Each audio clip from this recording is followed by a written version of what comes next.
Nú ætla ég að fjalla umhverfi Outlook og það fyrsta sem ég vil benda á er þessi hérna leiðsögn í gegnum kerfið. Hér er póstur, hér er dagbók, tengiliðir, verkefnalisti, minnismiðar og svo framvegis.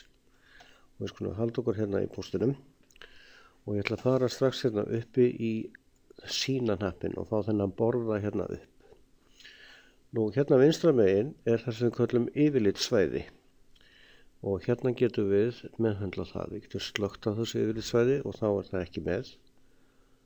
Eða við getum valið að hafa það venjulegt eða falið.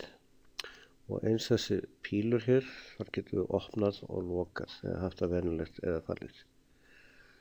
Nú, lestrarglugginn er hérna opinn til hægri.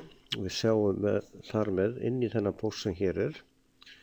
En ef ég vel það að slökkva á þessu, þá kemur pósturinn svona fyrir og ég þarf að tvísmella á hann til þess að sjá inn í hann. En ég get líka hægt hann fyrir neðan og þá er opið inn í hann hér. Hérna verður hver að velja fyrir sig. Nú, verkefnastikan er hérna hægra megin, þar sem ég sé meðal annars inn í póstinn minn og ég sé eftirlætis tengiliðina mína. Þar get ég gert hana óvirka eða haft hana venjulega eða falda og eins hérna á þessum örvahnapp get ég opnað og lokað.